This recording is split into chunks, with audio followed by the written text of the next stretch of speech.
solemnly swear that I will faithfully and impartially discharge and perform all the duties incumbent on me as mayor, acting to the best of my ability and understanding, acting to the best of my ability and understanding, agreeably with the Constitution and laws agreeably with the Constitution and laws of the Commonwealth of Massachusetts of the Commonwealth of Massachusetts and the Charter and ordinances and the Charter and ordinances of the City of Salem, of the City of Salem. so help me God. So help me God. I I, Kimberly Driscoll, do solemnly swear do solemnly swear that I will support the Constitution of the United States, that I will support the Constitution of the United States. so help me God. So help me God. Congratulations. Thank you.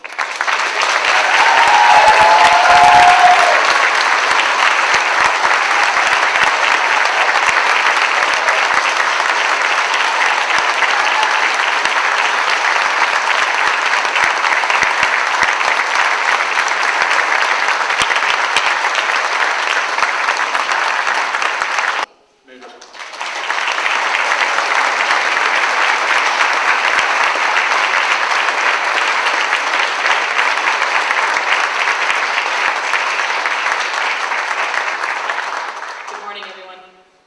Ladies and gentlemen of the City Council and School Committee, Representative Keenan, District Attorney Blodgett, Attorney General, soon-to-be Senator Coakley,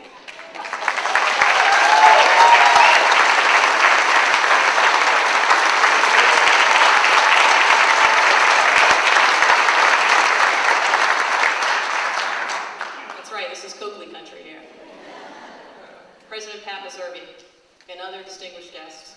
I want to offer my sincere congratulations to each member of the City Council and the school committee sworn in today.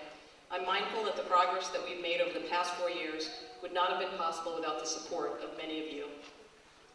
Let me begin today by thanking my husband Nick and our 3 terrific kids, Delaney, Eilish, and Nikki.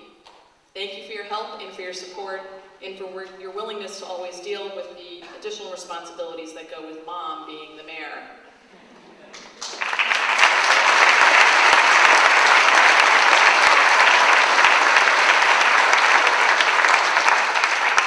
I also want to thank my younger and much better looking sister Crystal for being here today. She's been up here for every campaign and every inauguration, and she definitely adds some flair to our campaign.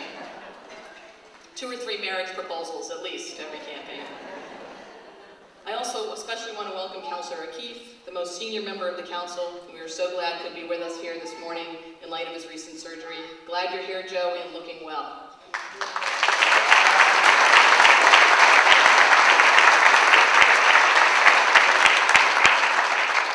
It is indeed an honor to be with you here this morning as mayor of this great city. Election to public office is a gratifying and humbling experience.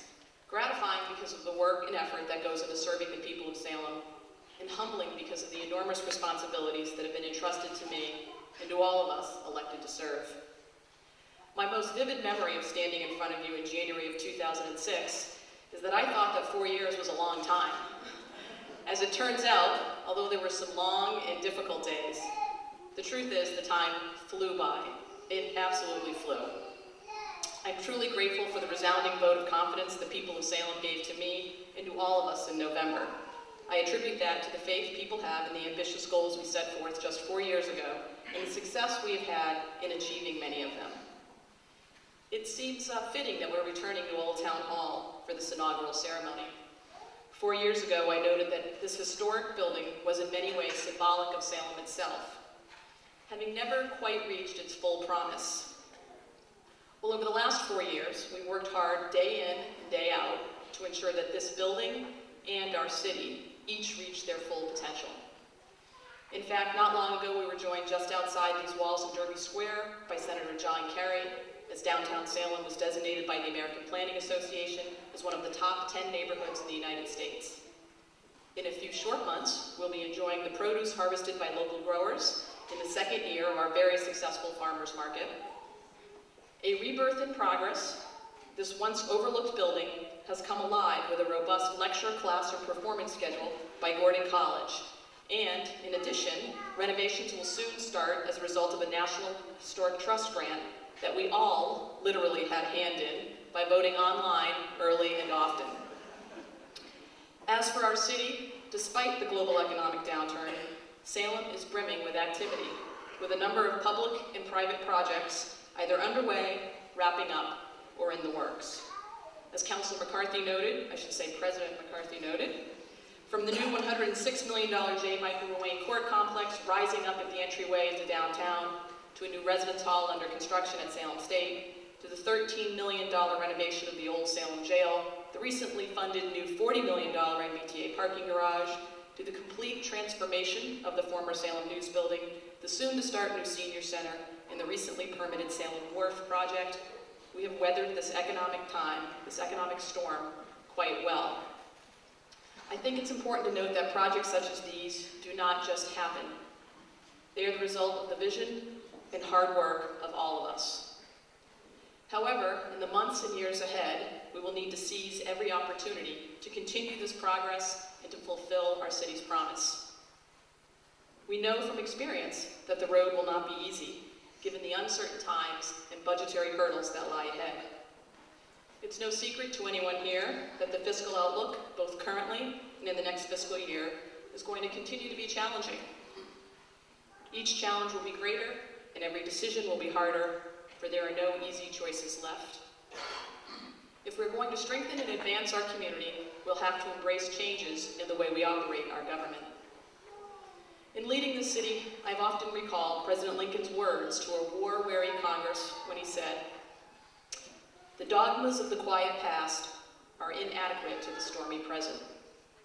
The occasion is piled high with difficulty, and we must rise with the occasion. As our case is new, so we must think anew and act anew." In 2010, in our time and place, it is our duty to rise to the occasion, to continue to think anew and to act anew. For the past 4 years, our administration has held firm on the principles of creating a professional, hardworking, creative government that is open and inclusive to all. We've embraced positive change and strived to improve the quality of life for all of Salem's residents.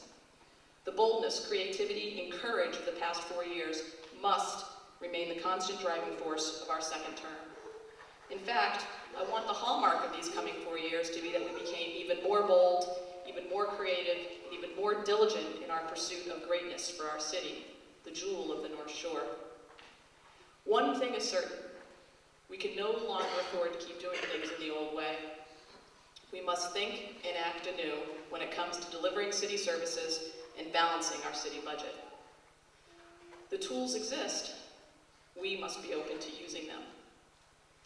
In the very near future, we'll get that chance as we review proposals that embark on regionalizing services, restructuring benefits, enhancing local revenues, and remediating the long overdue, contaminated, and costly blight.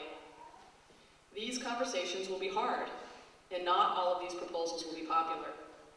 But we must join together to advance these changes, as they will enable us to provide the quality of municipal services our residents have come to expect, but with the cost savings and efficiencies that taxpayers demand. Our collective efforts to build a government based on professionalism, not politics, that was hardworking, creative, inclusive, and open to all, has been validated by the citizens of our community. Salem is a vibrant, fun, and active place to live, work, and visit, and I feel extremely fortunate to be mayor of this great city. While we are proud of what we've accomplished in the first term, it only represents the beginning of something very special for our community.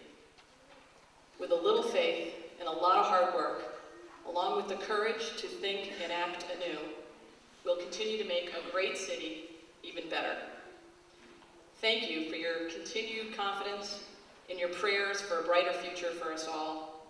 God bless and Happy New Year.